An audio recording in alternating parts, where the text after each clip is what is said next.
the body is an avatar. It's a technological machine. And the body is not created by the same, another way to say this would be the body don't exist on the same dimension of the soul. And it exists on a lower dimension. So when the soul projects itself into a body, we call that a fallen angel. And that's what the Pharaoh is showing you right here. He's showing you his soul, which is in the heavens in the form of a serpent, casting itself down into the flesh, which is his earthly body right here. That's what this is showing us right here. And I'm about to explain the hat that he's wearing in a minute to show you about Santa, which is Satan. Because you know Santa Claus, right? Santa is got this same hat to show you that your soul is at the North Pole. All of our souls is at the North Pole and asleep. And when they talk about us falling from Eden, Eden is the North Pole. And falling out of Eden was when Adam and Eve fell asleep. And they projected their consciousness out of Eden down here into this realm in the form of humans. But when they die, they wake up back in Eden, just like you waking up out of a dream and not skipping a beat. The fall, what they call it a great fall of man, which is man meaning the male and female, is the whole folklore of the fall of Jack and Jill down the hill. The hill is hell. And the word hell is also whole, dealing with an outer covering, because that's what the body is. It's also dealing with a place of holding. The soul is being held inside of the body. So all of this etymology will line up. I've already done that etymology, so I ain't going to be too redundant. I just want to show you that mighty Adam here in Japan. It's the same God that was worshipped here in Egyptian, and they got the same story, which is trying to cheat death, which is trying to use technology to get out of the body and explore this astral realm. So when we talk about the red boots, this is worship of Aten or Satan, because the God that we're calling Aten is the God Satan or Satan. And here go the horns that he wear right here. That go your horns. So when we see them throwing up the... Remember, you could take the word Satan and you can spell antennas with it. Let me show you some fire etymology. Show you why Brother Sanchez in his position. Watch this.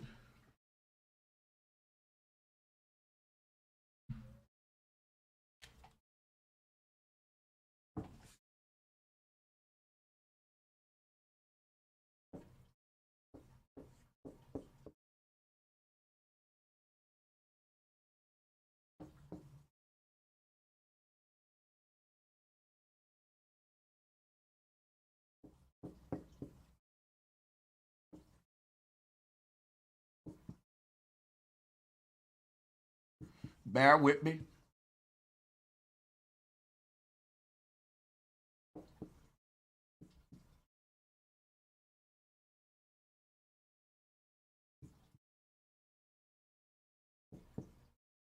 All right, check me out. I want to show your mind how these words work. These words are coded. These words are sigils that you got to rearrange in order to sync it all together to show it's the same thing. The God of the North Pole is called Santa. The hat that he's wearing is an antenna. And if you take the word antennas and range it around, you can get the word Santana, which is another word for Satan. They take the word Santa and they mix it with Satan, and you just get Santana. But if you take the S off of Santana and move it to the end, you get antennas. The antennas are the horns of the devil. And when you flip the word devil backwards, you get lived. Your true self is at the North Pole with antennas on. and it's sleeping, and its whole life is what they told you it was, a dream. Life is but a dream. Haven't they told you that? So when we wake up from this dream, we realize we were advanced beings that traveled back in time to an old universe so that we can go back to our inhabitant with information that we didn't have at first. We came here to extract information up out of this earth. Now, what the space program is telling you is that they're sending little rovers to other planets so that they can explore them and learn stuff. Now they saying we're gonna upload humans into these other planets so we can explore them. Guess what? We been the rovers. We been the rovers. Our ancestors created parallel universes and they sent rovers into those other worlds to explore those worlds. You know why would you send a rover? Because if you make a new world, you don't know if that world is good or bad. It can kill you. You don't know if you get it right. You got to explore it first before you go in it yourself. We sent in a rover. Guess what the ancestors did? They sent in the rover, which is the human body, the avatar, that allowed them to explore this world called Earth that was created by them, but not as the soul that lives in heaven. In other words, Jesus on earth ain't nothing but God in heaven exploring his own creation. Every single human is the creator manifesting itself within the creation.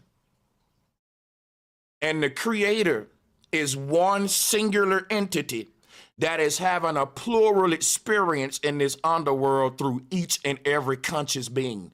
And this is the law of shatter point. See, because when this unified, powerful creator falls into this dimension, it shatters into a bunch of animals and insects and humans. But when it ascends back up to where it was, there's a unity, a Christ mass at this North Pole, this highest point, where all of these beings that think they're separate realize they're all different expressions of one singularity.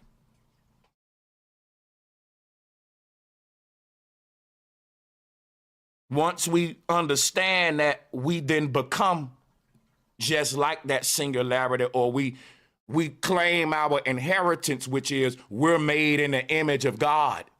But what we are right now, we aren't gods, because we haven't tapped into that image that would make us gods, because we've been given a false image, which is the Antichrist, the beast. And we've idolized the technology, the computers and all that, when that ain't nothing but a reverse engineering of our soul and the spiritual, the heavenly technology. That can't be created in heaven. That can only be manifested on earth. And that's another way of saying the devil wanted to make his own kingdom, but it just wasn't enough room up there because it's already a kingdom. Just like man making his own kingdom in a quantum computer, in the metaverse. He can't make it in the earthly kingdom, because the earth, Mother Nature, already created and runs this kingdom. And he can't win a war against Mother Nature. So now science is leading us on an exodus. This happened so many times before. How did we get kicked out of Eden? Because we wanted to build parallel universes. But we found out we can never build a universe that's perfect like Eden. And guess what? We've explored every last one of them. And guess how many of them it is? Infinite.